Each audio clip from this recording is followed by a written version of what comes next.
നാരായണം നമസ്കൃത്യ നരം ചൈവ നരോത്തമം ദേവീം സരസ്വതീം വ്യാസം തതോ ജയമുദീരയേ. അർത്ഥശാസ്ത്രമിദം പുണ്യം ധർമ്മശാസ്ത്രമിദം പരം മോക്ഷശാസ്ത്രമിദം പ്രോക്തം വ്യാസേനാമിതബുദ്ധിനാ.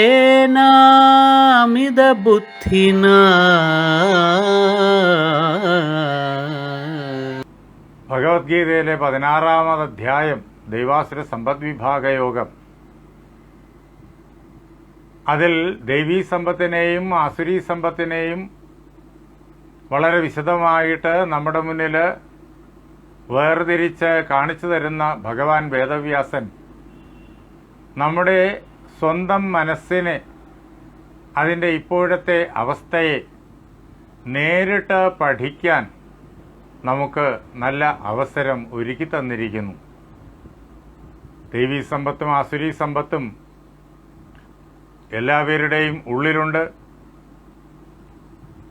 അവയുടെ അളവിന് ഓരോ വ്യക്തിയിലും വ്യത്യസ്തതകൾ ഉണ്ടാകുമെന്ന് മാത്രമേ ഉള്ളൂ. ചിലരിൽ ആസുരീ സമ്പത്ത് ഏറി നിൽക്കും, ചിലരിൽ ദൈവീ സമ്പത്ത് ഏറി നിൽക്കും. ദൈവീ സമ്പത്തുകളും പല പ്രകാരത്തിലുണ്ട്, ആസുരീ സമ്പത്തുകളും പല പ്രകാരത്തിലുണ്ട്.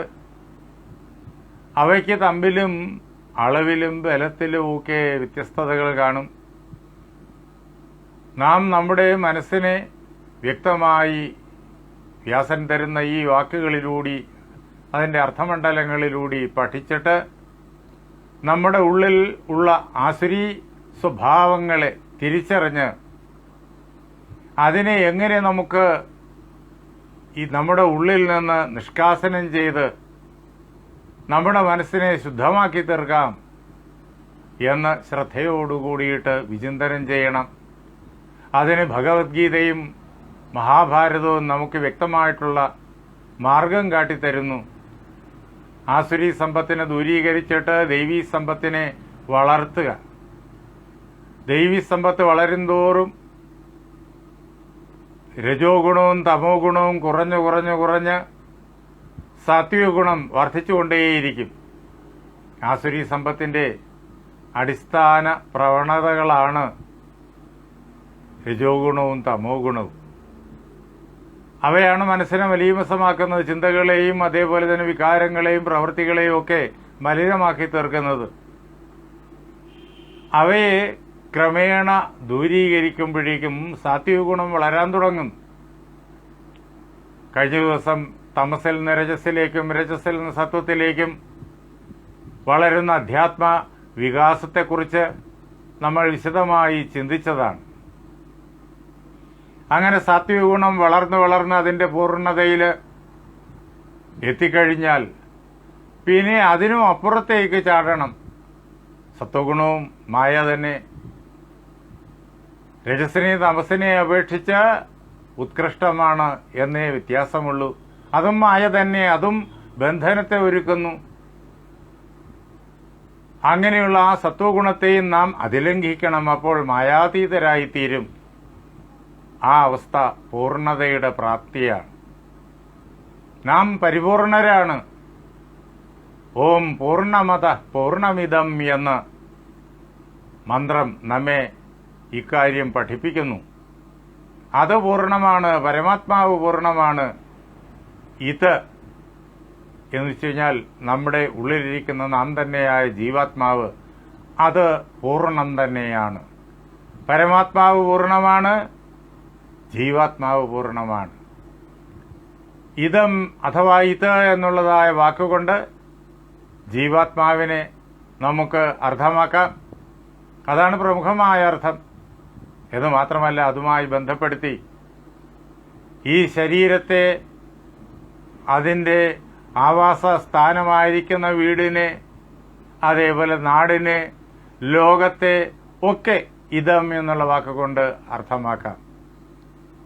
അങ്ങനെ അത് പൂർണ്ണമാണ്, ആ പരമാത്മാവ് പൂർണ്ണമാണ്, ഈ പ്രപഞ്ചം പൂർണ്ണമാണ്, ആ പരമാത്മാവ് പൂർണ്ണമാണ്, നമ്മുടെ മുന്നിൽ നാം ഉപാസനയ്ക്ക് ഉപയോഗിക്കുന്ന ദൈവീഭാവം പൂർണ്ണമാണ്, അത് ആ പരമാത്മാവ് പൂർണ്ണമാണ്. നാം അനുഷ്ഠാനങ്ങൾക്ക് ഉപയോഗിക്കുന്ന നിലവിളക്ക് പൂർണ്ണമാണ്. നിലവിളക്ക് പ്രപഞ്ചത്തിൻ്റെ സമ്പൂർണമായ ആവിഷ്കൃതിയാണ്, പരമാത്മാവിൻ്റെ സമ്പൂർണമായ ആവിഷ്കൃതിയാണ്, നമ്മുടെ തന്നെ സമ്പൂർണമായ ആവിഷ്കൃതിയാണ്.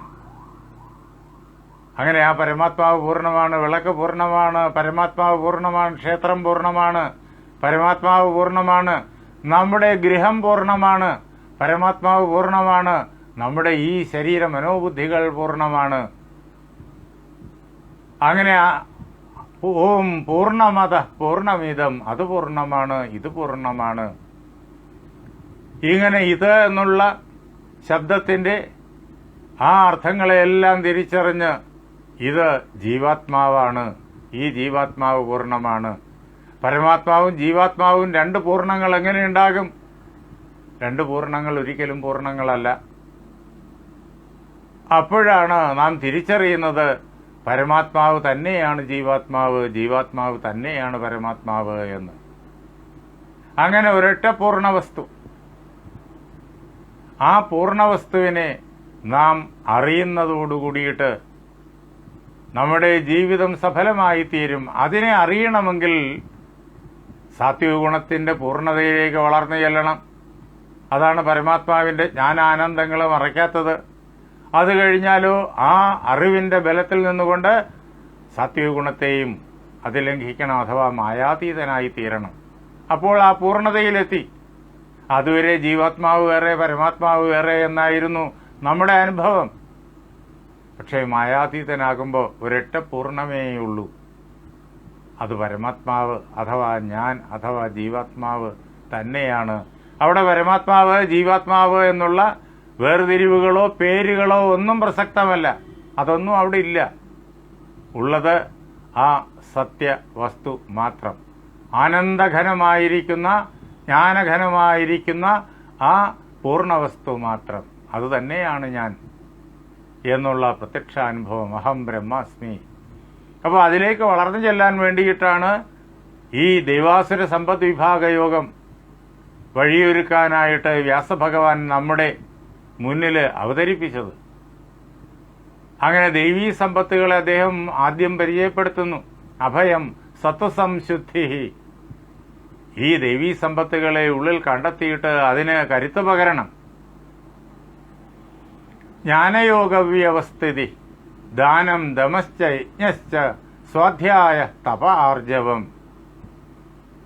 ഈ വാക്കുകളുടെ എല്ലാം കൃത്യമായ അർത്ഥം, അതിൻ്റെ അർത്ഥത്തിൻ്റെ പ്രഗാഢത ഒക്കെ അറിയാൻ വേണ്ടിയിട്ടാണ് വ്യാസൻ ഇതെല്ലാം കഥകളിലൂടെ കാണിച്ചു തന്നത്. അപ്പോഴാണ് ഈ പദങ്ങളുടെ അർത്ഥം നമ്മൾ ഡിക്ഷണറിയിൽ പരിചയിച്ചിരിക്കുന്നതിനും അപ്പുറത്തേക്ക് വളരെ വിസ്തൃതമായിട്ട് ബ്രഹ്മപൂർണതയിലേക്ക് കടന്നു ചെല്ലുന്നു എന്നറിയുക. ഭീഷ്മന്റെ ജീവിതം യജ്ഞമയമാണ്. ആ ജീവിതത്തിലുണ്ടായിട്ടുള്ള സംഭവ പരമ്പരകളുടെ ഗൗരവം നാം നേരിട്ട് കണ്ടുകൊണ്ടേയിരിക്കുന്നു. ആ അവസരങ്ങളിലെല്ലാം തൻ്റേതായിരിക്കുന്ന ആ ധർമ്മത്തിൽ നിന്ന് വ്യതിചലിക്കാതെ അദ്ദേഹം ഏതു പ്രകാരത്തിലാണ് സത്യനിഷ്ഠയും ധർമ്മനിഷ്ഠയും പുലർത്തിക്കൊണ്ട് യജ്ഞഭാവനയെ പൂർണ്ണമായും നിലനിർത്തിയത് എന്ന് നാം കാണുന്നു. അദ്ദേഹം ചെയ്ത ആ ഭീഷ്മ പ്രതിജ്ഞ, അതിനെ തുടർന്ന് അദ്ദേഹത്തിൻ്റെ മുന്നിൽ പിന്നീട് വന്നു ചേരുന്നതായ പല പ്രകാരത്തിലുള്ള പരീക്ഷണങ്ങൾ, പ്രതിബന്ധങ്ങൾ, പിന്നെയോ ആ കൂട്ടത്തിൽ ഏറ്റവും കരുത്തുറ്റതായ പ്രതിബന്ധം, ഗുരുനാഥൻ തന്നെ അദ്ദേഹത്തിൻ്റെ മുന്നിൽ വരുന്നു. എന്തിന്? ആജ്ഞാപിക്കാൻ വേണ്ടി. യാതൊരു ധർമ്മലംഘനമാണോ ഭീഷ്മൻ തൻ്റെ ജീവിതത്തിൽ അംഗീകരിക്കാൻ തയ്യാറല്ലാത്തത്, ആ ഒരു ധർമ്മലംഘനത്തിൻ്റെ പാതയിലേക്ക് ഭീഷ്മനെ തള്ളിവിടുന്ന പ്രകാരത്തിലുള്ളൊരാജ്ഞ, അമ്പയെ സ്വീകരിക്കണം എന്ന ആജ്ഞ, അത് ഭീഷ്മൻ എങ്ങനെ അഭിമുഖീകരിച്ചു? ഞാൻ പറയുന്നത് അനുസരിച്ചില്ലെങ്കിൽ എന്നോട് യുദ്ധം ചെയ്യണം, നിന്നെ നിന്റെ അമാത്യന്മാരോടൊപ്പം ഞാൻ സംഹരിക്കും എന്ന് ക്രുദ്ധനായി ക്ഷത്രിയാന്താവായ പരശുരാമൻ പറയുമ്പോൾ അദ്ദേഹം തനിക്ക് ഗുരുനാഥനുമാണ്. ഭീഷ്മൻ എത്ര വിനയത്തോടു കൂടിയിട്ട് അദ്ദേഹത്തോട് വസ്തുസ്ഥിതികൾ അറിയിച്ചു. എന്നിട്ടും കുലുക്കം കൂടാതെ തന്നെ പരശുരാമൻ ക്രോധത്തോടുകൂടി തൻ്റെ ആ നിശ്ചയത്തിൽ ഉറച്ചു നിന്നപ്പോൾ അമ്പയെ സ്വീകരിച്ചില്ലെങ്കിൽ നിന്നെ സംഹരിക്കും എന്നുള്ള ആ ദൃഢനിശ്ചയത്തിൽ ഉറച്ചു നിന്നപ്പോൾ തൻ്റെ ഗുരുനാഥനെ വന്ദിച്ചുകൊണ്ട് ആ ഗുരുനാഥനോട് യുദ്ധത്തിന് പുറപ്പെടുന്ന ഭീഷ്മൻ. അപ്പോഴും അദ്ദേഹം പറഞ്ഞു, ഞാൻ യുദ്ധം ചെയ്യുന്നത് അങ്ങയിലുള്ളതായ ബ്രാഹ്മണ്യത്തോടല്ല, അങ്ങയുടെ ഉള്ളിൽ പ്രകാശിക്കുന്നതായ വേദജ്ഞാനത്തോടല്ല, അങ്ങയിൽ നിറഞ്ഞു നിൽക്കുന്നതായ തപസ്സിദ്ധിയോടല്ല, ഞാൻ യുദ്ധം ചെയ്യുന്നത് ക്ഷത്രിയനോടാണ്.